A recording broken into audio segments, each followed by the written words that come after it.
키워드로 알아보는 이슈, 다양한 시각으로 보는 뉴스 읽기. 본격 수다 버라이어티 투데이 잡스 3.0. 안녕하세요, 이은경입니다. 네, 안녕하세요, 이덕수입니다. 네, 제가 말을 조심을 했어야 되는 것 같아요. 네. 지난주에 막 태풍이다, 지난주에 가을이다 막 이랬더니 이번 주에는 태풍이 그렇죠. 너 조용히 안 해? 막 약간 그러니까요. 예, 사실은 추석 전후해서 가을 태풍이 우리나라에 영향을 크게 준 적이 굉장히 많았었는데 네. 이번에는 태풍 2개의 위력이다. 네. 뭐 12호 태풍 발생할 에너지를 다 흡수했다. 이렇게 얘기를 하더라고요. 네.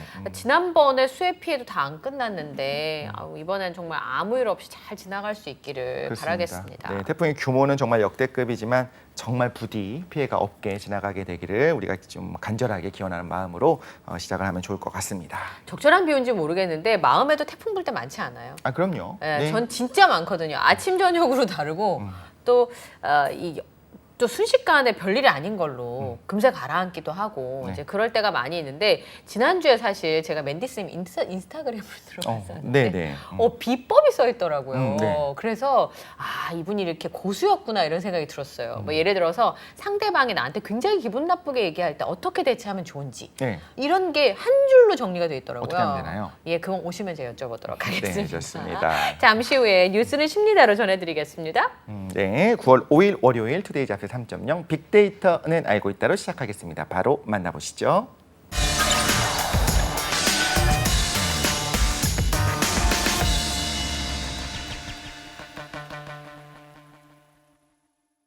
네, 얼리버드 시사 이슈 빅데이터는 알고 있다 함께 하도록 하겠습니다. 네, 안 좋은 소식부터 전해드려야 될 것 같습니다. 내일부터 잠시 우리 곁을 떠나게 되는 분이십니다. 이데일리의 김성훈 기자님이 오셨습니다. 어서 오십시오. 네, 안녕하세요. 자, 노래를 불러드리도록 하겠습니다. 안녕은 영원한 헤어짐은 아니겠지요. 네.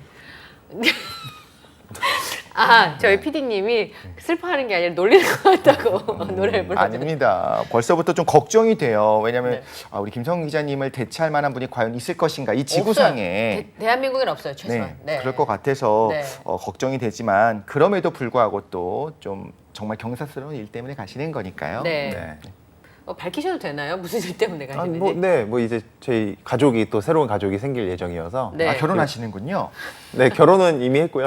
그렇군요. 네. 네. 새 생명이 네. 또 저희 집에 또 태어날 태어나니까. 예정이어서 이번 주는 제가 또 간병인의 입장으로서 네. 또 추석 연휴가 또 이제 뒤에 붙어 있잖아요. 그래서 네. 추석 연휴까지 아주 잘 보필할 예정입니다.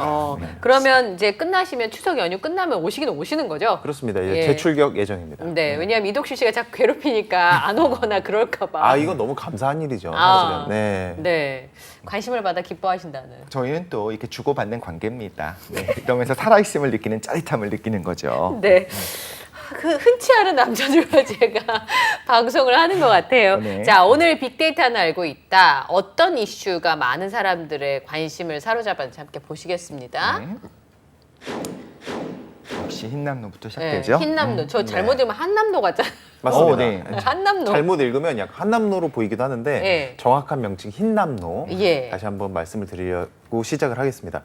제11호 태풍이라고 하더라고요. 흰남노가 매우 강한 세력을 유지하면서 지금 막 북상하고 있죠. 오늘 밤을 기점으로 이제 제주도를 지나서 내일 오전쯤에는 이제 국내로 좀 상륙을 할 예정인데 이미 지금 뭐 국내 영향권에 들어왔다 이렇게 보시면 될 것 같고요. 5일 오늘부터 6일까지가 가장 근접한 영향권을 미칠 것으로 보고 있는데 역대급 피해가 우려가 되는 만큼 좀 각별히 신경을 쓰셔야 될 것 같습니다. 네. 저희 뭐 불과 얼마 전에도 어마어마한 또 침수 피해를 또 경험을 했잖아요. 비가 네. 그렇게 많이 낼 수가 있나 싶어요. 그 경험을 한 지 얼마 되지 않아서 또 이제 흰남노까지 온다고 하니까 더더욱 좀 우려되는 부분이 없지 않아 있는데 먼저 좀 태풍의 강도에 대해서 좀 설명을 좀 드리겠습니다. 태풍은 중, 그다음에 강, 매우 강, 초강력 이렇게 좀 4단계로 나눠진다고 하는데 초강력이 최대 풍속이 초속 54m, 네. 이거 시속으로 한 194km라고 하니까 어마어마하게 빠른 속도죠. 이거 초강력 태풍이라고 하고요. 매우 강은 최대 풍속이 초속 44m에서 54m 예. 사이에 있는 것을 매우 강이라고 합니다. 오늘 오후 9시쯤 이제 서귀포에 예. 도달할 것으로 알려진 흰남노 강도가 현재 매우 강 상태로 알려져 있거든요. 그만큼 좀 아주 강력한 위력을 가지고 있다 이렇게 보시면 될 것 같고 이후 서귀포시를 스치듯 지나면서 이제 동해안으로 이제 북상을 한다 이런 예정인데 여기서 이제 조금 얘기가 좀 많이 나오고 있습니다. 약간 좀 궤도를 수정을 해서 좀 내륙 쪽으로 들어가는 거 아니냐. 그러면 좀 더 피해 규모가 커질 수도 있는 있겠죠. 부분이기 때문에 약간 좀 아예 동해안상으로 좀 비껴갔으면 하는 지금 그러니까 바람을 바닷가로, 그쵸. 내비치고 있지만 아직까지는 뭐 확정적으로 경로가 정해진 건 아니기 때문에 좀 추가로 보셔야 될 것 같습니다. 일단 오늘 오후에 서귀포를 좀 지나면서 내일 오전 9시에는 부산 이제 북북서쪽 20km를 지난다 하니까 네. 약간 부산 쪽에서 이제 어떻게 최종적으로 방향이 좀 궤도가 설정이 될지를 한번 지켜보시면 될 것 같습니다.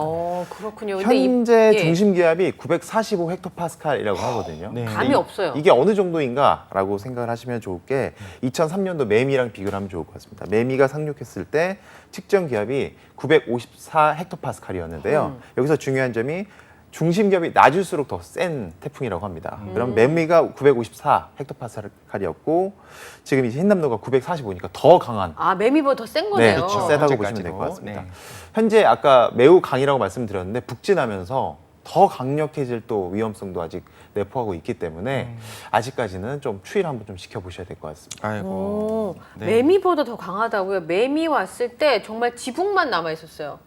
그러니까 이렇게 물이 너무 비가 많이 와서 지붕만 이렇게 동동 떠 있는 영상 진짜 많이 봤고 막 가로수가 바람이 너무 부니까 근데 이 정도면 목조 주택도 날아갈 수 있다고 하는데 그럼요. 네네. 이 정도 강력한 태풍이면은 목조주택 같은 경우에는 원래 또 건축을 다시 하기 좀 쉽게 만들어 놓고 또 흔들리는 걸 좀 용이하게 하기 위해서 흔들리면 잘 흡수를 하잖아요. 그렇게 지어놨는데 당연히 튼튼함이 철근 콘크리트랑 다르기 때문에 위험합니다. 위험하기도 하고 창문 같은 부분들도 좀 잘 깨질 수가 있고 특히나 흔들림이 있을 수 있는 유격이 있는 창문의 경우에는 덜컥거리잖아요. 그러는 가운데 진동을 일으키고 그럼 깨질 수가 있거든요. 그래서 뭐 붙이고 그렇게 하는 네, 거구나. 근데 요즘 이제 최근에 이야기들을 들어보면 뭐 X자 모양으로 붙이는 건 큰 의미는 없다. 그거 말고 오히려 창문이 덜컥거리는 경우에 덜컥거리지 않도록 끝에다가 잘 실링을 하거나 뭐 두꺼운 종이를 끼워서 보통 우유곽이라고 하죠. 네. 우유곽을 좀 끼워 놔서 흔들림을 좀 막는 쪽으로 가라 이렇게 이야기를 하기도 합니다. 근데 제주는 벌써 피해권에 들어간 거 아니에요? 맞습니다. 지금 기상청에 따르면 뭐 6일까지 지금 제주도에만 내릴 강수량이 100mm에서 최고 600mm까지 지금 예상이 되고 있고요. 특히 이제 풍랑특보가 발효가 되면서 제주도에 있는 항구와 포구에는 어선 2,000여 적이 일단은 뭐 나가는 게 지금 금지되어 있는 상황이고 지금 뭐 어선에 나가 있는 것들도 뭐 어제 다 들어왔으니까요. 그렇죠. 네. 많은 비가 내리고 좀 강풍이 불면서 이제 한라산 등 뭐 제주도에 있는 산 탐방도 전면 통제가 된 상황입니다. 항공편은 방금 전까지는 쭉 이제 정상 운행이 되다가 오늘 오후 2시를 기점으로 해서 이제 운항도 완전히 전면 통제가 된다고 하고요. 사실 이게 좀 되게 말이 많았던 게 이제 제주도 관광객들이 많았을 거 아닙니까? 추석 연휴니까 네. 또 또 붙여가지고 그걸 이용해서 오셨던 분들이 또 부랴부랴 또 서울로 돌아가시고 뭐 각자 지역으로 돌아가시면서 또 공항이 되게 북적였던 그림을 연출하기도 했었고요. 제주도는 지금 결항에 대비를 해서 뭐 택시와 전세버스 투입 등 뭐 비상 수송 계획을 지금 세워놓고 최대한 이 좀 대비에 만전을 기한다 이런 입장입니다. 태풍이 두 개가 합쳐지는 그런 일도 있을 수 있는 거예요? 실제로 두 개가 합쳐지기도 하죠. 실제 오. 합쳐지기도 하지만 이번에는 뭐 두 개 합쳐졌다라기보다는 그 정도로 강한 태풍이다라는 걸 얘기를 하는 건데 일반적으로 이제 중심 기압을 이야기를 하잖아요. 우리가 흔히 말하는 과학적으로 얘기하는 1기압은 1014.15 헥토파스칼입니다. 그러니까 1000이 약간 넘어요. 천이 역시 저희 수준을 얘기해서 천이 넘어요. 그래서 네, 천이 넘어요. 1000이 약간 넘어야 네. 되는데 이제 950, 945라고 하는 거는 무려 5% 정도 더 낮은 걸 얘기를 하는 거잖아요. 그러니까 기압이 5% 떨어진다는 건 어마어마한 겁니다. 그러니까 수면 자체도 좀 부풀어 오르기 때문에 위쪽으로 아무래도 조금 부풀어 오를 수 있게 왜냐하면 위에서 미는 힘이 줄어드니까요. 약하니까. 그러다 보니까 흔히 이렇게 기사 같은 데 보면 나오게 되는 잘못하면 해일의 어떤 피해까지 있을 수 있다라고 이야기하는 것이 수면이 높아지는 걸 이야기하기도 하고요. 지금 위력이 좀 강해질 수 있다라고 말씀하셨는데 왜 그러냐면 뜨거운 수증기가 결국에 에너지원입니다. 뜨거운 수증기가 저 적도 지방부터 시작해서 계속 공급되면서 올라오다 보니까 바다 위에서는 위력이 점점 강해져요. 그 뜨거운 수증기가 공급되는 것이 나중에 비로 내리면서 다시 바람이 불고 이렇게 하면서 에너지가 소진이 되거든요. 그런데 이제 좀 시원한 부분으로 올라오던가 이제 고위도 지방으로 올라오던가 아니면 땅 위로 올라오게 되면 그때부터는 따뜻한 수증기는 공급이 안 되면서 계속 비와 바람만 뿜어내니까 그때부터 위력이 약해지기 약해지는 시작합니다. 거네요. 그래서 지금까지는 위력이 약해질 만한 부분이 별로 없었어요. 계속 바닷가에 있었으니까. 그렇죠. 바다에서 뜨거운 수증기를 공급을 받았기 때문에 그래서 지금부터가 좀 중요한 것 같고 경로가 가급적이면 좀 바다 쪽으로 지나가서 아무래도 좀 피해가 적어야 된다라는 생각이 들긴 합니다. 목조 주택이 날아갈 정도면 자동차는 괜찮아요? 당연히 날아가죠. 특히나 이제 사실은 자동차 자체가 바람 때문에 날아간다기보다는 물이 들어차게 됐을 때 물의 힘이 크지 않습니까? 네. 그래서 물이 찰랑찰랑하게 들어오면서 파도가 칠 때 그때 그 힘 때문에 밀어내죠. 공압보다는 그러니까 공기의 압력보다는 네. 아무래도 수압이 훨씬 더 크기 때문에 물난리를 보통 동반하기 마련이잖아요. 네. 그런 경우에 이제 자동차들도 같이 쓸러 내려가기도 하고, 떠내려가기도 하고 토사가 밀어내기도 하기 때문에 이런 부분에 대해서도 좀 저지대에 있는 차들은 침수뿐만 아니라 이런 여러 가지 좀 피해를 대비할 필요가 있습니다. 아직까지는 시간이 좀 있지 않습니까? 네. 그래서 지난번에 이제 물난리를 겪었기 때문에 특히나 좀 우리가 만반의 준비를 좀 가해야 되지 않나 싶습니다. 태풍이 바람 태풍도 있고 비 태풍도 있잖아요. 네. 얘는 바람비 태풍이어가지고, 네. 그러니까 바람만 많이 불면 그걸 좀 대비하고 비가 좀 많이 내리면 그걸 좀 대비하면 되는데 네. 두 가지가 합쳐져 있으니까 단단히 대비를 하셔서 피해를 최소화할 수 있었으면 좋겠습니다. 자, 두 번째 키워드는 간혹 나오는 내용인데요. 네. 회사 이름은 아니고 대마를 유통한다는 거죠. 그러네요. 맞습니다. 무슨 회사 이름 같기도 하네요. 대마 그 큰 말, 그 네. 대마 유통. 네. 바둑 둘 때 하는 네, 그죠? 대마 유통. 대마초 할 때 그 대마라고 아, 네. 이해하시면 대마를 될 것 같고, 유통한다. 네. 예. 대마 불법 유통이라고 설명을 먼저 드리겠습니다. 네. 당국으로부터 합법적인 재배 허가, 대마 재배 허가를 받고서 감시가 허술한 틈을 타서 대마를 불법 유통했던 일당이 경찰에 붙잡혔다는 소식인데요. 아, 이게 합법적으로 대마 재배가 허용되는 데가 있네요. 네, 맞습니다. 네. 서울청 마약범죄수사대는 대마를 키워 불법 유통한 일당하고 구매 그리고 흡연자 등 총 17명을 마약류 관리에 관한 법률 위반 혐의로 입건을 했다고 밝혔습니다. 네. 대마를 재배한 30대 A씨하고요. 판매책인 50대 B씨 등 2명은 구속이 됐고 이 양이 대마초 약 29.3kg 정도를 압수를 했다고 하는데 29.3kg. 네, 시가로 29억 원 상당이라고 합니다. 1kg에 뭐 1억 원 정도 된다고 보시면 될 것 같고 지난해 전체 대마 압수량이 49.4kg였거든요. 네. 그러니까 한 번에 절반 이상을 압수를 한 겁니다. 한 건에. 어마어마한데요? 네. 이 양이 어느 정도 양인지 저도 잘 몰랐는데 예. 9만 7천여 명이 동시에 대마초를 피울 수 있는 9만 7천 명이요? 네. 최소 10kg 이상 대마초를 수확할 수 있는 재배 대마까지도 추가로 압수를 했다고 하니까 어우, 네. 이만 아주 어마어마하게 좀 규모가 큰 것으로 보시면 될 것 같습니다. 네.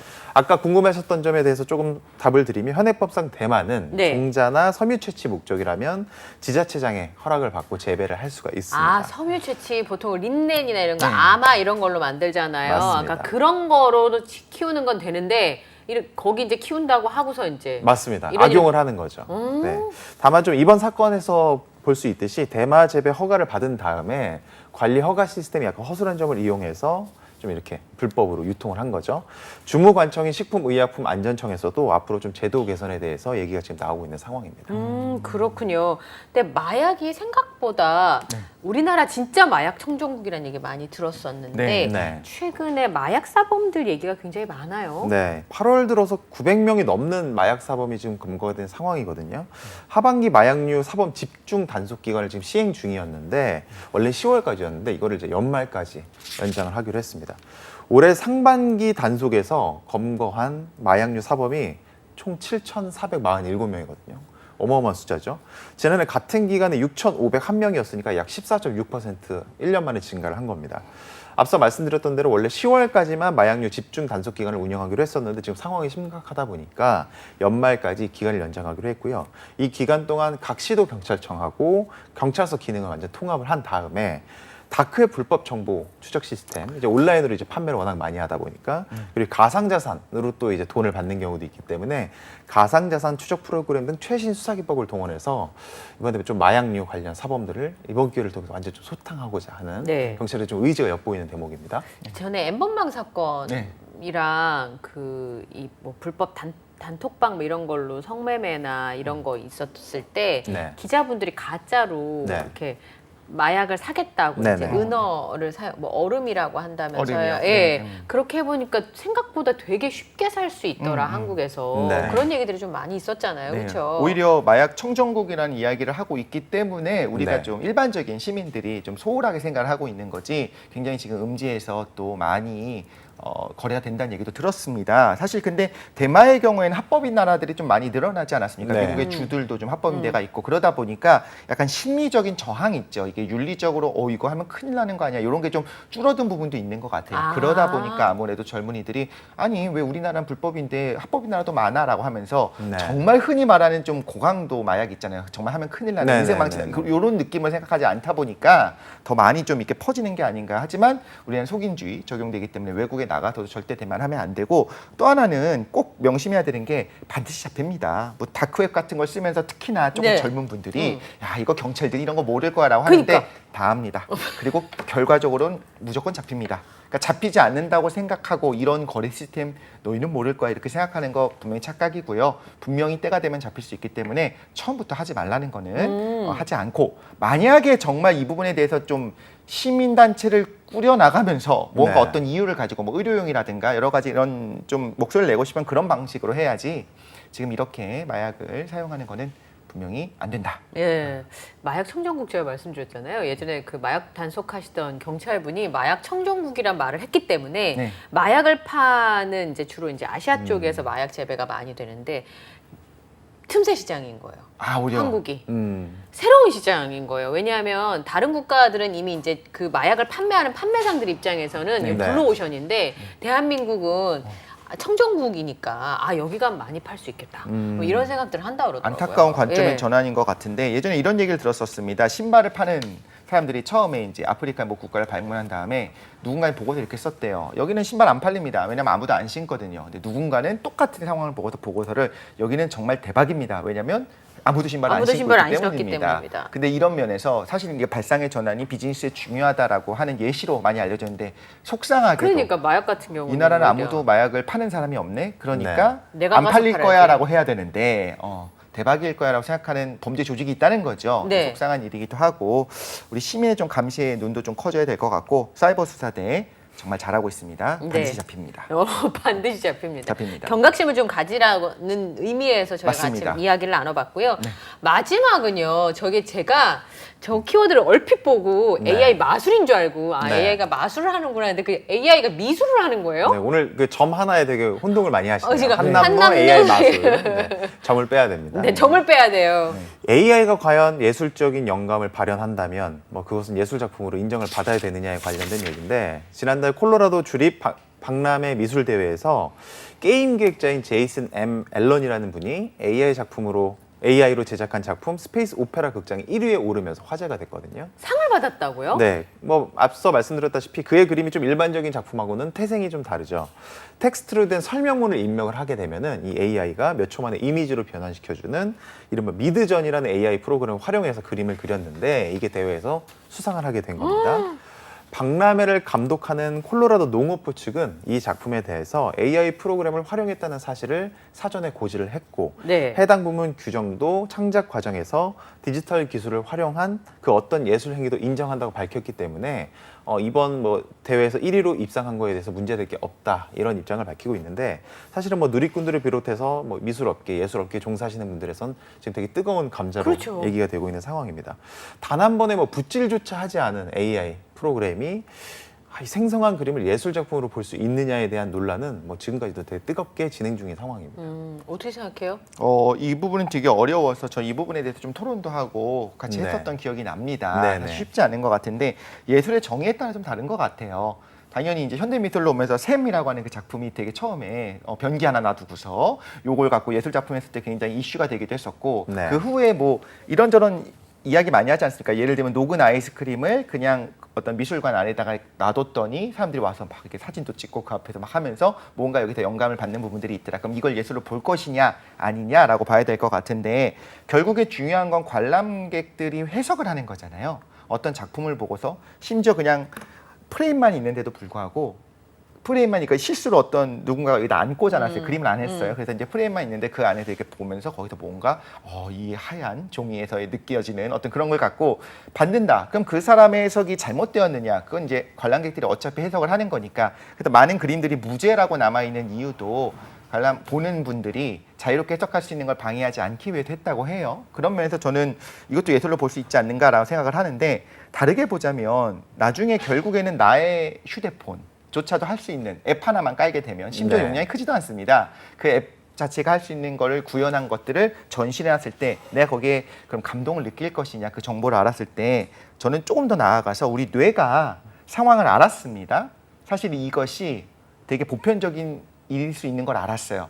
그러면 거기에 감동을 안 느낍니다. 그럼 이 관람객이 보는 사람이 결국엔 여기서 감동을 못 느낀다라고 하는 것 자체도 사실인 거예요. 누군가가 변기를 보고서 영감을 받은 것이 사실인 것처럼 정보가 주어졌을 때 별거 아니네?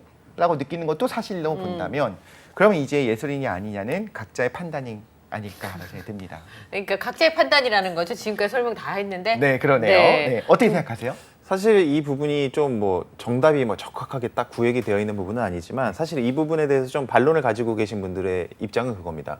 AI 프로그래밍 건 결국 사람이 어떤 뭐 코드나 여러 가지 정보를 입력을 해서 그 정보를 토대로 이제 본인이 돌아가는 프로그램인데 결국엔 여기서 심어져 있던 이미지나 어떤 그런 모든 계산값들이 다 인간이 부여해 준 것이고 그리고 그거는 다 어찌 보면 일종의 표준이 될 수 있다 이런 겁니다. 그러니까는 그림이라는 것 새로운 어떤 그 예술적인 영감. 의미를 부여하는 이런 과정을 기계가 과연 이해를 하면서 이거를 하는 것인가에 대한 논쟁이 아직 남아 있는 부분이고 더 지금 문제가 되는 부분이 비단 이 미드전이라는 프로그램뿐만이 아니라 달리2 그다음에 스테이블 디퓨전 같은 AI 프로그램 그림을 그릴 수 있는 AI 프로그램이 계속 나오고 있거든요. 그렇죠. 그렇게 되면은 뭐 앞으로 뭐 이게 프레임이 만약에 받아진다면 예술 업계에서도 AI를 하나의 뭐 아티스트로 또 인정해야 되는 시대가 도래하는 것 아니냐라는 또 문제가 될 수 있기 때문에 위기감 측면에서 봤을 땐 기존의 어떤 예술 업계에서 반감은 충분히. 아직까지는 줄어들고 있지는 않은 상황이다. 이렇게 예. 보시면 될 것 같습니다. 사진이 처음 나왔을 때 그래서 어떤 극사실주의뿐만 아니라 어떤 초상화 같은 것들이 다 없어질 줄 알았어요. 전혀 그렇지 않잖아요. 사진은 네. 사진인 거고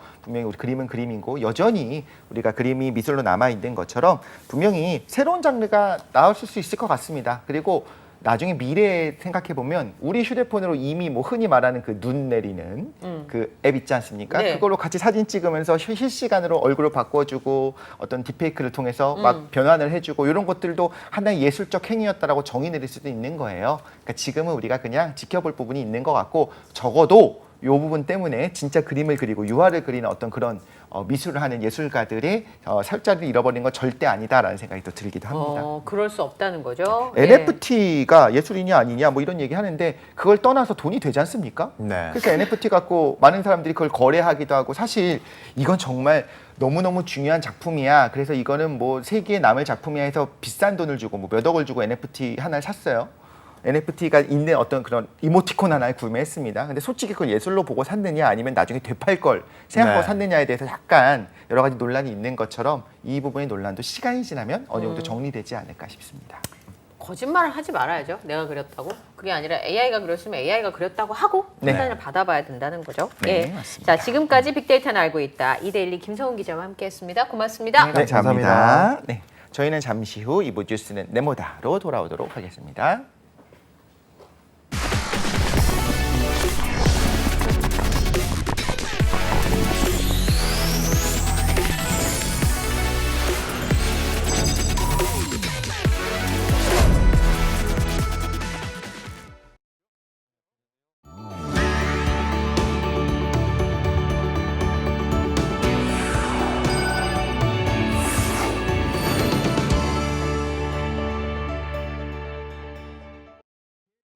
네, 뉴스 읽기로 시작해서 어디로 튈지 모르는 요절복통 도미노 토크 뉴스는 네모다. 오늘은 뉴스는 십니다로 함께하겠습니다. 네, 처음 예고해드린 대로 오늘 함께해 주실 분 소개해드리도록 하겠습니다. 네. 우리 멘탈 경험 디자인의 대표 맨디쌤 조명국 강사님이 나와 계십니다. 어서 오십시오. 네, 안녕하세요. 안녕하세요. 멘탈 경험 디자인 대표 맨디쌤 조명국입니다.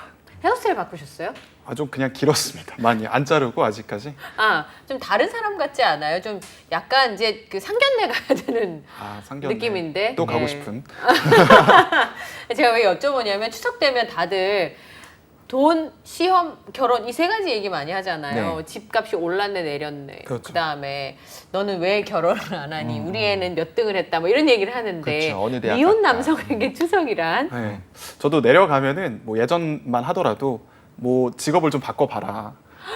아나운서 좀 해봐라. 목소리 좋은데. 뭐 이런 얘기도 들어보고. 아니면 뭐 연애 뭐 제대로 하고 있냐. 맨날 다른 사람으로 바뀐다 뭐 이런 얘기도 듣곤 했는데 근데 뭐라고요? 잠깐만. 다른 사람으로 맨날 왜 이렇게 짧게 만나냐 예리해. 뭐 이런 얘기들을 못 했었는데 들었어요. 아, 네. 그런 것들이 좀 사라지고 요즘에는 이제 방송도 좀 나오고 또 일도 좀 하고 뭐 연애도 잘하고 있어서 그런 얘기 좀 줄었고 언론에서 그런 얘기 좀 많이 해서 도움이 된 것 같아요. 언론에서 항상 이쯤 되면 친척들끼리 모여서 그런 얘기 좀 하지 마세요 같은 것들을 맨날 보여줬거든요. 맞아요. 네. 저 하려면 그거- 돈 주고 하세요. 그쵸, 뭐 이런 그쵸. 얘기했죠. 네. 그렇죠. 그래서 항상 뭐 앞에 가로치고 100만 원을 주며 맞아. 취업은 했니? 뭐 이렇게 하면은 다 받아들일 수 있다고. 그런 것처럼 이제 요즘에는 그런 얘기 좀 많이 안 하는 분위기인 것 같습니다. 그럼 과거에는 제가 듣기로는 이렇게 추석이나 설 때마다 너무 이제 시달리다 보니까 본인의 멘탈이 터져 나가는 것 때문에 내가 왜 그런 걸까 싶어가지고 이제 맨디쌤이 됐다는 소문이 있었어요. 그건 사실인가요? 아니 저는 그때는 뭐 멘탈이 강하기 때문에 네. 그런 얘기를 잘 흘려 버렸었습니다. 근데 그 흘려보내는 걸 보면서 또 이제 집안 어른분들이 네. 쟤는 왜 이렇게 내 말을 진지하게 안 들어 그러면서 그럴 수도 있지 않았을까요? 그런 거는 어차피 1년에 한 번밖에 안 겪기 때문에 네. 신경 안 쓰고. 언제까지 할 삶을 거예요?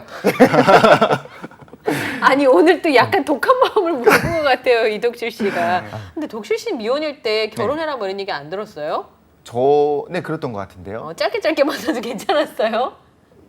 그런 얘기를 사실은 이렇게 진지하게 집안 분들이 이렇게 하신다는 얘기를 들었을 때 저는 남의 나야 얘기 같긴 했었습니다. 그런 얘기 별로 없었던 것 같아요. 오. 뭔가 이렇게 참견이 많지 않았었어요. 아. 생각보다. 그래서 저는 이제 그 상황을 몰랐을 때 어떻게 생각했냐면 어르신들이 이렇게 하는 걸 갖고 이제 굉장히 불편해한다라는 기사라든가 이런 걸 접하면서 저것도 하나의 관심이고 사랑인데 어쨌든 사랑은 사랑이잖아요, 그렇죠? 사랑에 관련된 건데 왜 저렇게까지 반응할까라고 했었었는데 나중에 이제 그런 부분들이 나오는 구체적인 사례들을 보면서 야 이건 좀 심했다. 이 정도면 사랑이 아닐 수도 있겠다. 그렇죠. 한번 당해봐라일 수도 있겠다는 생각이 들어가지고 이제 좀 이제 공감을 하게 됐죠. 그래서 네. 요렇게 나를 공격하고 자극하는 사람들이 있을 때 어떻게 지혜롭게 할 수 있는지에 대한 이야기도 좀 나오지 않을까요? 예, 그쵸? 그러니까요. 지금 사실은 여쭤보고 싶었는데 왜냐하면 어른분들이 나한테 너무 이제 내가 마음이 너무 많이 상할 정도로 이제 간섭을 하시거나 할 때 네. 한편으로는 어른이 하시는 말이니까 지나가야지 참아야지 하면서도 한 번은 얘기해야 되지 않을까? 내가 저런 말씀을 하시면 악의가 없는 건 알지만 내가 속상하다는 표시는 한번 해야 되지 않을까? 그런 갈등을 하게 되거든요. 맞아요. 네. 네. 근데 그럴 때는 감정을 솔직하게 얘기하는 게 중요한 것 같아요. 뭐 들으실지는 모르지만 제가 그 말을 듣고 너무 슬픕니다. 응. 불안하고 오히려 그 말이 좌절스럽게 만들어요 같은 약간 직접적인 국어책 같은 얘기를 하면 네. 그분들도 약간은 이제 죄책감을 살짝은 느낄 수가 있어요. 그러니까 두 번 할까 한 번만 한다는 그렇죠, 거죠. 그렇죠, 근데 이렇게 합리적인 대화가 될 때 얘기인데 보통 이렇게 얘기하면 뭐 쟤 뭐래니 야 너 다 잘 되라고 하는 얘기야 그렇죠, 무슨 그렇죠. 소리야 야 내 이런 얘기 할 수 있는 사람 나밖에 없다 이렇게 하기 시작하면 이제 불편하죠. 그렇죠. 하도 그러니까 무슨 얘기까지 하냐면 거의 일종의 폐륜 같은 이야기까지 하려고 해요. 뭐 예를 들면 너 이렇게 해서 직장이 연봉이 어떻게 되니 그걸 할 수 있겠니 그러면 아니 그러면 작은 아버지는 지금 그걸로 뭐 그 가정 꾸릴 수 있으세요? 이렇게 폐륜 그러면 안 되지만 그렇게까지 마음의 얘기를 하고 싶을 정도로 그런 이야기가 돌아다니는 걸 보면 쉽지 않은 문제다. 그렇죠. 왜냐하면 피가 섞여 있기 때문에 다시 안 볼 사이가 않기 때문에 그래서 사실 저는 언론이 잘하고 있는 것 같아요. 같이 보고 있는 데서 이런 얘기를 하는 거는 굉장히 모두에게 힘든 겁니다라는 거를 우리가 계속 주입을 시키면서 이야기를 하잖아요. 대신 얘기를 해주고 있는 거죠. 그렇죠. 그러다 보니까 맨디쌤 아까 말씀하신 것처럼 요즘은 어르신들도 조금씩 생각이 바뀌고 있지 않나, 그렇죠? 네, 그냥 이건 커뮤니케이션의 좀 어려움에 대해서 제가 말씀을 드렸고요. 오늘은 어떤 얘기해요, 우리는? 네, 오늘도 알아두면 다 인생의 참 지식이들 이야기만 저희는 꼭꼭 집어서 알려드리고 있는데요. 첫 번째 주제가 되겠습니다. 한 대학교입니다. 대학교. 군대 아닙니다.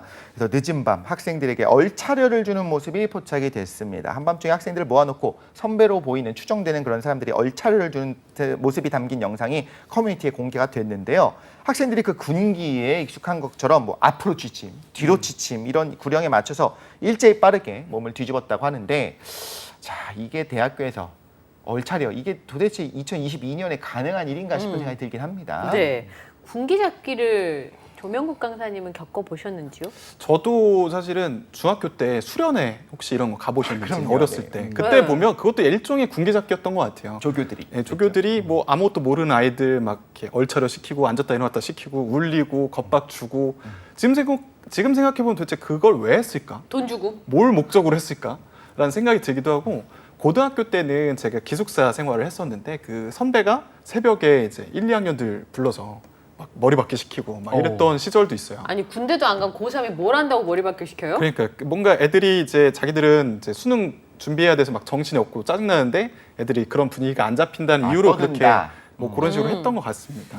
근데 지금 제가 왜 군대는 사실은 사고가 날 위험이 있어서 뭐 그렇게 얘기를 하더라고요. 사고가 날 위험이 있어서 조금 더 강하게 하는 거다. 거긴 좀 목적이 있는 집단이잖아요. 그쵸. 그렇지만 대학교나 고등학교의 경우에는 이게 필요가 없는데. 전혀 오히려 이건 범죄죠. 네. 그렇죠. 그리고 대체 이걸 어디서 배워서 하느냐는 거예요. 제가 볼 때 군대도 아닌데 군기를 잡는 이유는 뭐지? 아, 그러네. 이게 되게 핵심적인 질문이에요. 어디서 배웠냐는 거죠. 어디서 한 번도 본 배웠냐는 적이 거죠. 없으면 아니 요즘 학생들이 지금 대학을 간 학생들이 한 번이라도 머리를 박아본 적이 있겠냐는 거예요. 그렇죠, 그렇죠. 그런데 이걸 한다는 거는 어디선가 배웠다는 건데 뭐 해본 적 있어요? 머리 박기요? 응. 저는 학교에서 받았었죠.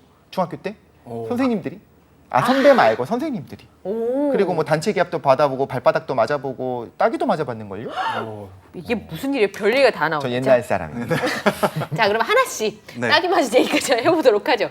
군대도 아닌데 네. 군기 잡지를 왜 하며 얘들은 어디서 이걸 배운 걸까요? 일단 배운 거는 뭐 내리로 이렇게 배웠던 것 같고 뭐 군대를 선배한테. 전역한 사람이 뭐 하기도 와서. 하고 뭐 그랬던 것도 있었을 것 같고 요즘은 뭐 인터넷으로도 뭐 다양한 정보들이 있으니까 뭐 그걸 또 보고 하진 않았을까 싶은데 일단 그 이유가 뭘까? 첫 번째로는 보상 심리 때문이라고 합니다. 이 군기잡기의 가해자들은 이 조직에 속하기까지 자신이 어떤 노력도 투자하고 시간도 투자하고 심지어 고통까지 느꼈기 때문에 그러한 것들을 잘 어떤 내가 어떻게 여기까지 왔는데 그리고 너희들이 이런 분위기를 흐리느냐 뭐 이런 심리도 있고 나를 힘들게 했던 내가 힘들게 지켰던 의무들은 너네들은 왜 안 지켜? 이런 마음도 좀 있는 것 같고요. 좀 나쁘게도 내가 1, 2학년 때 힘들었기 때문에 너희들도 힘들어야 돼라는 어떤 보상 그런 심리도 좀 있어서 그거를 안 하면 자기 억울하다 뭐 이런 마음도 좀 있는 것 같습니다. 또 다른 측면에서는 이것도 또 진화 심리학으로 설명하는 부분도 좀 있어요. 그게 뭐냐면 새내기 괴롭히기를 포함한 이제 군기잡기 같은 것들이 인간 진화에 있어서 어떤 한 가지 문제점을 해결해 줬다고 합니다. 그게 뭐냐면 이 신입 회원의 능력과 자질을 파악하는 데 도움이 됐다고 해요.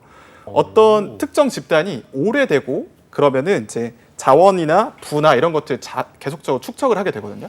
그렇게 어떤 집단이 그런 자원을 축적하게 되면 어느 순간 이것들을 아무나 무임승차하는 것들을 막고 싶은 심리가 발동하게 됩니다. 네. 그래서 새내기 괴롭히기라는 형태로 이제 신입생들을 이제 뭔가 시험하게 되는 거죠. 그렇게 되면은 약자가 이렇게 배제가 되고 자기들의 어떤 조직이 잘 지켜지는 그런 이제 결과가 있는데요. 실제로 19세기 미국의 신앙촌이라고 하는 곳에서 연구를 진행을 했는데 그 여러 가지 이제 신앙들이 있었을 거 아니에요. 근데 거기서 오래 살아남았던 조직들이 누구였냐? 입회 조건이 매우 까다로웠던 그런 집단이 오래 살아남았다고 해요. 그래서 그만큼 신입에 대한 그런 압박이 심할 때 더 강한 사람들이 뭐 혹은 더 신념이 강한 사람들이 들어왔다고 볼 수가 있는 거죠. 이 해병대라든가 미국 같은 경우에도 보면 어떤 영화 같은 거 보면 처음에 들어올 때 엄청나게 이제 갈구잖아요. 흔히 말하는 갈굼을 합니다. 이제 그 훈련소까지는. 그러면서 이 안에서 이걸 뭐 계속 이야기를 해요. 힘들어? 억울해? 그럼 나가 이렇게 하면서 계속 갈구는 부분들이 나오거든요. 그래서 요거에 떨어져 나가게 되면 이제 그만하는 거고 그 안에 이제 들어오게 되면 그때부터 이제 사실 진심으로 축하하면서 같은 동료를 인정을 해주잖아요. 그렇죠. 약간 그런 부분을 말씀해 주신 것 네, 같아요. 그런 부분도 있고 또 군기잡기를 주도하는 사람이 보통 있거든요. 근데 그런 사람들이 어떤 이유 때문에 그럴까? 호르몬적으로 보자면 테스토스테론이 높은 사람일 가능성이 높다. 공격적인 성향이 강한 그렇죠, 사람들. 제 이야기를 좀 몇 번 이제 테스토스테론 얘기를 했었는데 이 테스토스테론이 뭐 권력감, 우월감, 뭐 사회적인 지위, 말씀하신 것처럼 공격성 이런 것들이 포함되는데 군기잡기를 보면 이 모든 것들이 다 포함되어 있죠. 그렇죠. 보면은 군기잡기 행동을 통해서 권력감이나 우월감을 가질 수도 있고 또 신입생들의 기강을 잡으면서 공격성도 마음껏 발휘할 수 있고요. 그 군기 잡기를 주도하는 사람의 경우는 사람들이 엄청나게 눈치를 볼 거 아니에요. 되게 잘해주고 그러면서 어떤 지위를 얻을 수 있는 거죠. 또 테스토스테론이라는 이제 호르몬이 높은 사람들은 공감 능력이 좀 떨어지는 성향이 있다고 합니다. 그래서 이렇게 군기 잡기를 힘들게 해도 자기는 아무런 양심의 가책을 느끼지 못하는 거죠. 그렇죠. 나도 당했으니까 이렇게 생각하면서 그렇죠. 아까 말씀하신 것처럼 합리화도 하고. 근데 이런 생각은 들어요. 네. 결국에 이제 사회 상황 아닙니까? 여기서 이게 허용되는 집단이 아닌 곳인 거는 일단 머리로 다 알고 있는 상황에서 우리는 뭐 예를 들면 과가 특별하니까 우리는 뭐 예를 들면 이거 죄송합니다만 뭐 체대니까 우리는 체육을 해야 되고 체력이 중요하니까라고 얘기한다든가 혹은 여성들이 주로 있는 과에서도 이런 군기잡기를 한다고 하잖아요. 그렇죠. 그래서 오히려 군대를 안 갔다 온 분들이 저걸 어디서 배웠을까 이런 이야기에 의문을 하는데 가장 좋은 방법 중에 하나는 이걸 정말 왜 해야 되는지를 물어보고 그거에 대해서 끊임없이 대답해보게 하는 겁니다. 이거 왜 해야 되나요?라고 물어봤을 때 결국 할 말이 막힙니다. 그렇죠. 그렇죠. 하는 선배 입장에서도 왜 해야 되는지 합리적인 이유를 댈 수가 없어요. 해왔으니까 그렇게 해야지만 행동이 뭐 제대로 뭐 교정이 되니까 이렇게 얘기할 텐데 결국에 이유 없는 행동을 하고 있는 거고 이 부분에 대해서는 지금 바꿔야 되는 정말 바꿔야 되는 그 시점에 온 게 아닌가라는 생각이 들기도 합니다. 네. 근데 지금 잠깐 말씀하셨던 것 중에서 최근에 이제 간호사분들의 태움 문화에 대한 네. 이야기들이 있었잖아요. 근데 그 이유가 뭐냐면 이제 간호사분들의 숫자는 적고 사고가 날 위험이 굉장히 높기 때문에 군기가 세다 이렇게 설명을 하더라고요. 네. 그러다 보니까 조금 거칠게 커뮤니케이션 하는 부분에 대하여 서로 용인하는 부분들이 있었다라는 건데 그러니까 사실 이게 합당한가? 그 다음에 정말 효과가 있나? 그 다음에 군기 잡기에 좀 이렇게 뭐라 그럴까요? 좀 좋은 환경은 아닌데 그게 쉽게 발생할 수 있는 환경이 따로 있나? 네. 이런 생각들을 좀 해보게 되거든요. 네, 기본적으로 그런 군기 잡기가 많이 발생한다고 알려지는 조직들은 기본적으로 폐쇄적인 조직이면서 상하 계급이 비교적 명확하게 나눠진 곳에서 일어나는 경우가 많습니다. 아, 그렇겠네요. 네, 그래서 뭐 군대나 의대, 간호대, 뭐 개그맨, 학과대 뭐 이런 특수한 집단에서 일어나는 경우들이 많고요. 상대적으로 말씀하신 것좀 중요한 걸 다루고 실수를 하거나 집중력이 부족했을 때 리스크가 큰 조직에서 일어나기가 쉽습니다. 그래서 저희들이 좀 잘 알고 있는 게 개그맨들이 뭐 군기가 되게 세다 이런 얘기를 네. 하는데 상황적인 요인을 보면 열심히 준비해온 개그를 무대에 올리는데 거기서 내가 실수를 하거나 말을 절거나 하게 되면 그 어떤 방송 관계자나 개그맨 선후배들의 어떤 통편집을 일으킬 수가 있고 이러면서 긴장해야 되고 두 번째로는 당연히 뭐 의대나 간호대 같은 경우는 내가 실수하면 환자의 생명에 위협이 오잖아요. 그렇죠. 그런 이제 성격이 있는데 제가 봤을 때는 근데 이것들은 명분에 해당되는 것 같아요. 아, 핑계다 이거죠? 네, 그렇죠. 왜냐하면은 근본적인 원인은 앞서 말씀드린 요인인 것 같고 이를 합리화하는 방식 중에 하나로 이걸 쓰는 것 같은데 그 이유가 뭐냐면 제가 봤을 때는 이 적당한 긴장은 당연히 수행 능력을 높이지만요. 그렇죠. 과도한 긴장을 하게 되면 오히려 수행 능력이 떨어지는 게 있고 맞아요. 네. 이뿐만 아니라 우리가 군기를 잡는데 정말로 뭐 너 그때 뭐 이 절차를 맞춰서 하지 않았기 때문에 너 혼나는 거야가 아니라 너 왜 그때 이어폰 꼈어? 너 왜 모자 쓰고 다녀? 그러니까 전혀 인과관계가 그렇죠. 없잖아요. 인과관계 없는 것까지 포함한 걸로 봤을 때는 정말로 그게 무슨 절차를 잘 지키지 않는 그런 요인 때문에 그런 걸까라는 생각이 드는 거죠. 또 상황적인 요인 한 가지만 더 살펴보자면 우리가 그 직업 환경에서 그 선후배들과 오래 함께 해야 되는 공간인 경우가 그런 것 같습니다. 특정 학과 같은 경우는 내가 졸업을 하면 그 조직에 이미 내 선배들이 다 있는 거예요. 맞아. 그래서 나를 네. 뽑아주니 많이, 나를 적응시켜주니 많이 하는 것들 이미 그때 정해줄 수 있거든요. 그들이. 그렇기 때문에 그분들이 권력을 더 많이 갖게 되고 그로 인해서 군기잡기가 더 수월해지는 부분이 있는 거죠. 바뀌지가 않으니까요. 앞으로 그렇죠. 계속. 그 업계에서 계속 있어야 그렇지. 되니까. 네네. 이런 거네요. 너 누구랑 군 생활도 오래 할 것 같아. 그렇죠, 그러면서 그렇죠. 병장보다는 상병이. 바로 외상사랑 더. 어디서 배웠지 이런 걸?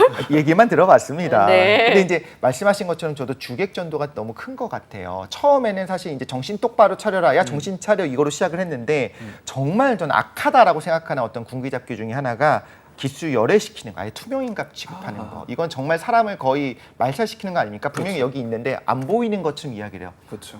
그러니까 없는 것처럼 이야기를 하고 옆에 있는 투명인간 취급하고 이거는 정말 사람의 정신에 어떤 정말 상처가 너무 깊게 남지 않습니까? 그렇죠. 이런 것들을 군기잡기라고 얘기하는 것 자체가 사실은 잘못이죠. 어떻게 보면 진짜 군대에서 해야 되는 어떤 그 군기잡기를 모독할 정도로 이거는 굉장히 비인간적이고 못된 학대에 해당하는 이런 걸 하는 게 아닌가. 네. 근데 되게 흥미로운 사실 하나만 말씀을 드리면 잠수함 있지 않습니까? 네. 굉장히 폐쇄적인 환경에서 일을 하고 사실 사고가 나면 많이 죽기도 하고 굉장히 이제 여기는 정신을 우리가 똑바로 차려야 되잖아요. 여기는 모든 군대가 대부분 군기가 더 적은 편에 속합니다. 심지어 일본 같은 경우에 일본군 예전에 제국군 같은 경우에 굉장히 그 군기가 좀 셌거든요. 그래서 그냥 일상적으로 막 폭행, 폭력 같은 것이 행사됐었는데도 불구하고 일본 같은 경우에도 잠수함에 대해서는 그 안에 들어가면 굉장히 좀 자유로운 분위기였다고 해요. 필요할 때만 오히려 딱 이야기를 하는. 왜냐하면 정말로 압박받는 분위기 내에서 계속적으로 생활 전체를 군기를 잡게 되면은 분명히 터져 나옵니다. 그렇죠. 반란도 일어날 수 있고요. 정말 그 막말로 좀 큰일이 날 수가 있기 때문에 오히려 그런 부분에서 필수적인 부분만 하거든요. 좀 명심했으면 좋겠습니다. 우리가 정신을 똑바로 차리기 위해서라고 하면요. 오히려 그렇지 않은 부분은 풀어줘야 돼요. 정신을 차려야 될 딱 그 순간에 정신을 딱 차리게 하고 그 다음에는 오히려 좀 편안하게 있는 거를 용인해야 되는데 계속 이렇게 서 있게 하고 너 왜 슬리퍼 신고 왔어? 뭐 이렇게 하고 있어. 너 머리가 왜 삐져나왔어? 이런 거를 지적한다는 것 자체는 오히려 더 폭발하게 만든 요인이 될 수 있다. 그렇죠. 근데 말씀하신 거가 다 공통적으로 느끼는 게 필요해서 하는 게 아니라 괜히 그러는 것 같은데? 그러니까요. 라는 생각이 드는 게 네. 그런 거잖아요. 너 왜 안경 꼈어? 이제 그러고서 시작하는 거잖아요. 그렇죠. 시비 거는 네. 거 아니에요? 그런 거는? 시비 거는 거죠. 네, 그리고 주로 이제 가장 공통적인 명분이 애들이 버릇이 없어. 이거 뭐 옛날부터 있었던 얘기, 뭐 그쵸. 석기 시대부터 있었던 얘기랑 하는 것 같은데. 2002년생이 2003년생을 보면서 버릇없다. 요즘 애들은 이런 얘기를 하고 있는 거죠. 죄송합니다. 그분들 어리다고 하는 건 아닙니다. 뭐 옛날에는, 뭐 나 때는 이런 얘기하는 심리적인 이유가 있을까요? 그러니까 뭐 아까 옛날 얘기하셨는데 정말 옛날부터 그 얘기가 있었다고 해요. 메소포타미아 수메르 점토판에도 있었고 이집트 피라미드 내벽에도 있었고 네. 또 우리 소크라테스 잘 알잖아요. 그 사람의 글에도 이 얘기가 있었다고 합니다. 아, 버릇 네, 없다고요? 요즘 젊은이들은 버릇이 없어라고 쓰여 있다고 합니다. 거시적으로 볼 때 이런 표현들이 발생하는 이유는 아무래도 세대 갈등 때문이라고 볼 수가 있습니다. 어느 세대나 그렇죠. 있었겠군요. 사회 변화가 빨라지면서 이러한 세대 갈등은 더 심해지고 많아지는 것 같고요.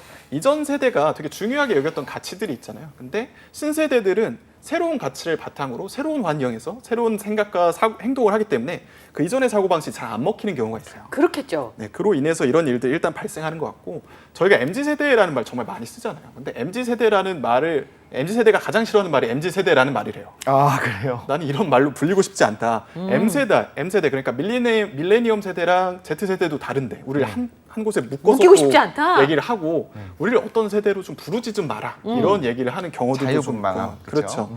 기성세대가 보기에 얘네들은 뭐 어리고 뭐 차이가 뭐 3, 40년 차이 나는 것도 아닌데 왜 이렇게 다를까 하지만 그들은 다른 차이점을 느낀다는 것이죠. 단적으로 보면 두 분 보시면 그런 거 있잖아요. 전화기에 대한 제스처가 뭐죠? 전화기 어떻게 이거죠. 그렇죠. 이렇게. 하지만 요즘 애들은 이렇게 변하고 저장 버튼 어떻게 생겼죠? 그 플로피 디스크 3.5인치 모양. 근데 요즘 애들은 그런 거 본 적도 없고 여기 보면은 이제 스크린 같은 거 있으면 대부분 신생아들도 눌러봐요 이렇게. 맞아요. 네, 근데 우리들은 이제 CRT 모니터나 이런 이제 브라운관 모니터 보면은 그런 걸 누를 생각 잘 안 하잖아요. 그게 뭐죠? 브라운 색깔인가요? TV 그 그런 게 브라운관이라고 있군요. 하잖아요. 나는 그런 거 모르겠는데. 가증스러운데요? 예. 그런 것들에 대해서 우리가 이미 인식에 대한 차이가 있는 것처럼 뭔가 네. 차이가 크다는 거고요. 또 세계적인 언어인지 심리학자 마이클 토마셀로가 이런 말을 했습니다.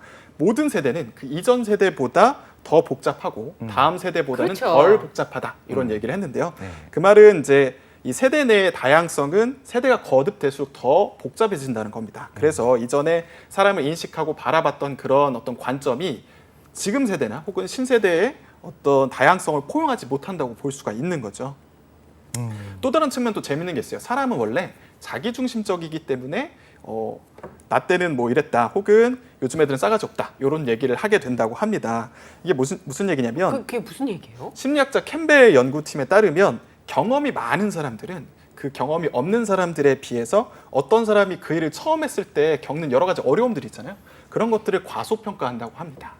왜냐하면 나는 이미 어려운 것들에 익숙해져서 그런 것들이 쉽고 당연한 거예요. 그래서 왜 저걸 못하지? 저거 쉬운 건데? 근데 자기도 옛날엔 그런 게 어려웠거든요. 쉽게 말하면 개구리가 올챙이적 생각을 하지 못하고 자기도 약속을 지키지 못했고 인사를 제대로 하지 않고 뭐 그랬음에도 그게 기억이 안 나는 거예요. 그래서 지금의 관점에서 뭐 신입생들이 뭐 싸가지가 없다 이런 생각을 한다는 거죠. 마지막 말 되게 인상적이에요. 반대로 생각하면 혹시 우리 프로그램을 보고 계시는 분들 중에서 내가 뭐가 잘 안 돼서 그다음에 그 일이 초입에는 항상 힘들잖아요. 그러니까 지나면 괜찮아져요. 그러니까 지금 못하는 것 때문에 내 탓이 할 필요 없는 거예요. 어떻게 보면 그렇죠. 되게 대단해 보이는 선배도 옛날엔 찌질이었다는. 맞죠. 예. 네. 이런 생각도 듭니다. 많은 이제 심리학자들이나 사회 심리학자들 있잖아요. 이런 분들이 하는 말들을 들어보면 그럼 세대 갈등은 언제나 있어 왔는데 그럼 누군가가 양보를 해야 돼. 물론 일정 부분 서로 이해하려는 노력은 필요하지만 결과적으로 정답에 가까운 건 누구가 양보를 해야 되느냐? 어른들이 해야 된다고 얘기를 하더라고요. 젊은 세대들이 오히려 어른들의 틀에 맞춰서 바꾸는 것도 노력을 해야겠지만 기본적으로 왜냐하면 우리의 미래는 결국엔 젊은 분들에게 달려 맞아요. 있습니다. 거기다가 원래 언제나 더 자유로워지고 사고의 확장이 일어나고 말씀하신 것처럼 세상 복잡해지잖아요. 근데 진화적 관점에서 봐도요. 이렇게 다양한 계층이 다양한 모습들이 생존의 양태가 나타나야지만 이 중에서 미래 사회가 어떻게 될지 우리가 모르잖아요. 여기 적합한 사람들이 이 중에서 걸러집니다. 그러니까 적자 생존이 일어나잖아요. 우리랑 똑같이 예의 바르고 우리 모습이랑 비슷하게 나의 어렸을 때 모습과 똑같은 사람들이 있으면 위험한 거네요. 그렇죠. 적응을 못할 수도 있어요. 또 자유로워지는 그 시대에 맞는 사람들이 필요하기 때문에 오히려 탁 터져 나오는 그런 사고의 확장이 일어난 자유로운 영혼들이 필요한 거고요. 그런 분들에게 우리는 또 빚을 지고 있는 거, 우리 미래를 맡기고 있는 겁니다. 그런 면에서 봤을 때 어른들이 훨씬 더 이해하고 오히려 권장해줘야 된다는 거. 그리고 현실적으로 보자면 그 자유로운 생각을 가지고 있는 젊은 분들도 되게 이거는 날카롭고 좀 냉정한 현실이에요. 이 중에서 많은 부분이 도태될 수도 있다는 뜻입니다. 내가 적응하지 못하면. 그러니까 그 부분까지 염두에 두고 그냥 꼰대들의 말이기 때문이 아니라 내가 미래에 적응하기 위해서 나의 행동을 조금씩 스스로 교정해 볼 필요도 있는 것 같습니다. 맞아요. 예. 근데 여유 있는 어른들이 그 자라나는 세대들한테 그런 거 좀 못 봤어요. 그건 맞습니다. 네, 회사에서는 네. 진짜 잘하는 선배들은 안 가르거든, 미친 친구들. 네, 그리고 내가 여유가 있는 사람들은 밑에 사람 못 살게 굴 필요가 없어요. 본인도 본인 인생 사느라고 너무 즐거운데. 그러니까 그렇게 좀 여유 있게 생각을 하시면 좋을 것 같아요. 근데 사실 저는 이제 남동생이 둘이 있어요. 네. 한 녀석은 해병대를 갔다 왔고 한 녀석은 되게 편안하게 군대 생활을 했었는데 네. 그때는 왜 우리 남동생이 해병대를 갔다 와서 애가 저렇게 바뀌었을까 몰랐어요. 그리고 누나가 철없이 아이고 사람 됐네 사람 됐네 이렇게 얘기를 했거든요. 근데 제 남동생 해병대 갔다 오고 나서 너무 잘 먹고 원래 되게 까탈스러운데 너무 잘 자는 거예요. 쟤 뭐 이렇게 만들었지? 그랬더니 왜 이렇게 변했냐 그랬더니 누나 일주일 잠을 안 자고 일주일 배가 고파 보면 안다. 안 되는 거예요. 소중함을 알아. 그때는 웃으면서 아이고 사람 됐구만 이렇게 생각했는데 그게 얼마나 큰 상처인지 나중에 알게 되더라고요. 다음에 보니까 DP라는 드라마가 제가 사실 그 6편짜리인데 다 못 봤어요. 너무 끔찍해서. 내 마음이 동생이 아파서. 저런 상황이었을 수 있겠구나. 거기 총도 있잖아요, 심지어 군대니까. 그래서 나중에 댓글을 보니까 그때 2년 동안 겪었던 이 트라우마, 군기 잡는 트라우마 때문에 내가 지금도 못 견딘다는 사람이 있고 그때 나를 괴롭힌 그 선임을 찾아가서 총으로 쏴버리고 싶다라는 생각을 문득문득 한다는 거예요. 맞아요. 네. 심각하던데요? 네. 그렇죠. 이게 군대 전역하고 나서도 이런 트라우마가 계속 나타날 수가 그러니까 있는데요. 끝나는 게 아니더라고요. 그렇죠, 그렇죠. 이게 그러니까 말씀하신 것처럼 되게 강렬한 그런 일들만 겪고 나서 이러한 트라우마를 겪는 건 사실 아니라고 해요. 작더라도 오랫동안 이어진 뭐 인권 침해나 스트레스 때문에 전역 후에 이런 PTSD, 외성 스트레스 장애를 겪을 수 있다고 합니다. 혹시 독실님도 그걸 느끼셨는지 모르겠는데 저 같은 경우는 훈련소에 가자마자 가장 먼저 떠오른 단어가 뭐였냐면 이게 바로 인권 침해구나라는 생각을 했었어요. 왜냐하면 화장실에 가고 싶어도 훈련 때문에 가면 안 되고 화장실에 막상 가도 너무 스트레스를 받으니까 화장실에 그 변을 못 보겠는 거예요. 그 얘기 저도 들었어요. 그렇죠. 그런 것도 있고 뭐 샤워를 하는데 녹물이 나와요. 이거 샤워는 더 안 좋아질 것 같아요. 2000년 돼서 녹물이 나와요? 네, 녹물이 나오고 뭐 밥을 먹을 때 그 전에 훈련을 다 하고 가잖아요. 그 흙먼지가 엄청 많이 묻어 있습니다. 그렇죠. 네. 물론 이렇게 막 공기 에어건으로 하지만 다 먼지가 있어요. 그렇죠. 그런 상태로 밥을 먹으러 가야 되는 그 순간 모든 게 이거 너무 빡센데? 너무 인권 침해인데? 라는 생각을 했었습니다. 그래서 저뿐만 아니라 이렇게 전역을 하고 나서 10년이 지나도록 이러한 어려움을 겪는 분들이 있는데요. 한국 트라우마 연구 교육원의 주혜선 원장님에 따르면 이런 얘기를 하셨습니다. 군대는 폐쇄된 공간적인 특성, 대인관계에서 상명하복에 이제 경직된 의사소통 구조, 또 다양성이 존중되기 어려운 상황이기도 하고 주관적인 경험이 전혀 수용되지가 않습니다. 그런 것뿐만 아니라 일반 그렇죠. 사회생활이었으면 저희가 그런 거 안 해요. 때려친다고 한다거나 혹은 싸울 수도 있는데 그 조직 내에선 그런 것들이 전혀 허용되지가 않죠. 그렇죠. 이런 것들이 큰 심리적인 상처로 남게 되고 제대 후에도 트라우마를 경험할 수 있다고 합니다. 근데 더 슬픈 거는 이게 단순히 군대를 전역한 사람만 트라우마를 겪는 게 아니고요. 그 가족들도 겪을 수가 있다고 해요. 이게 뭐냐면 군대에서 자식을 잃은 이제 부모님들 맞아요. 있잖아요. 그 같은 경우는 어떤 상실감이나 어떤 우울감 이런 것도 당연히 느끼고 국가에 대한 어떤 불신, 분노, 자책감 같은 것들도 느껴서 큰 어떤 트라우마를 겪는다고 하고요. 제가 개인적으로 요즘에 BTS가 뭐 군입대를 하니 마니로 이제 관심을 갖고 난리잖아요 있는데, 지금. 근데 저는 이제 군대를 누가 입대하냐 마냐 이거에 대한 집중하는 것도 당연히 뭐 중요하겠지만 군대를 전역한 사람들의 심리도 돌봐주는 게 되게 중요하겠다 이런 생각을 합니다. 그렇죠. 그러니까 군대에서 설명하는 건 그런 거 아니에요? 사실은 여러 명을 인솔을 하다 보면 튀어나오는 아이들이 있어요. 학교에서도 가르치다 보면 독실 씨도 그런 거 많이 느낄 거잖아요. 제가 그랬죠. 네, 앞에 있는 사람은 그걸 안에 넣고 싶은 거예요. 맞아요. 선생님 그게 아닌데요 하는 이독실을 여기다 넣고 싶은 거예요. 그렇죠, 다 똑같이. 근데 군대는 그게 얼마나 강렬하겠어요. 그렇죠. 리더의 그 경우에는. 위험할 수 있다라고 생각하고 그 네. 특수한 상황에서 재단에서 집어넣으려고 그리고 그래야 되는 공간이기도 하고요. 네. 근데 그걸 어느 정도 선에서 아까 말한 것처럼 더러운 상태에서 밥을 먹는 게 과연 이걸 넣는 거인가? 뭐 그 부분은 뭐 사실 이제 전쟁 상황이라든가 작전 상황이 되면 더 심한 환경들이 주어지니까 훈련에선 가능할 수 있을 것 같습니다. 근데 사실 아시겠지만 어떤 그런 신체적인 어려움보다도 정신적인 어떤 그런 학대가 훨씬 더 힘든 거잖아요. 그렇죠. 사람이 가장 힘든 건 그거니까요. 네. 그래서 이제 그런 부분들에 있어서는 저는 좀 이렇게 판단의 기준을 좀 만들었으면 좋겠어요. 네네. 그러니까 앞에 서 있는 사람은 모든 걸 다 이렇게 줄을 세우고 싶겠지만 아까 말한 것처럼 그 다양성들이 우리 사회를 방어해주는 방어막이니까 그렇죠. 네. 그런 부분에 있어서는 인권 침해라고 느낄 정도까지 하면 안 되죠. 훈련은 빡세게 하더라도. 그럼요. 네네. 예, 알겠습니다. 그렇죠. 자, 두 번째 얘기 네. 넘어갈까요? 좋습니다. 네. 네. 근데 이 얘기는 진짜 이해가 안 되는 거였거든요. 네. 아마 뉴스 보셨을 거예요. 강남 일대에서 비키니 차림으로 오토바이를 타고 이렇게 다니다가 입건을 했어요. 네. 근데 이태원에서 이 여성이 다시 등장을 했어요. 음. 그래서 성추행 우려해도 괜찮다라고 얘기를 했고 한 남성이 이 여성의 신체를 만졌는데 괜찮냐고 했더니 나를 향해 좋은 표현 많이 해주신 분들한테 행복한 에너지를 받고 전파하기에 바쁘다 이렇게 말했다고 하더라고요. 독특합니다. 이분이 사실 그 강남에서 비키니 차림의 오토바이 해서 사진이 돌았고 그 다음에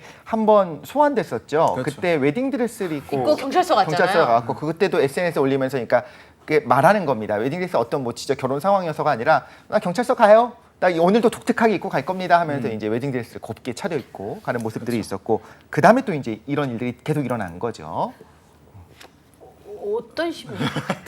말씀을 지금 못 하고 계신 너무 거예요. 놀라셔가지고. 아니 뭐 웨딩 드레스 입고 경찰서 그거까진 괜찮은데 왜 비키니를 입고 강남 일대를 다녔을까 오토바이를 타고? 네. 봐주세요. 약간 이런 거일까 아니면 뭘까? 그렇죠? 아니면 그녀에게 뭔가 부족할까? 아니면 너무 넘칠까? 네. 그렇죠. 뭐 여러 가지 측면으로 볼 수가 있는데 일단은 전반적으로 이제 관심을 받고 싶은 심리부터 좀 보자면 이것도 일부분은 진화 심리학으로 또 설명할 수 있다고 합니다. 진화학자 폴 길버트에 의하면 인간 사회에서 주된 힘은 자원을 확보하는 능력보다 사회적 관심을 확보하는 능력이 더 중요하다고 합니다. 왜냐하면 사회적 관심을 많이 받을수록 이 번식의 기회가 직접적으로 늘어나기 때문인데요.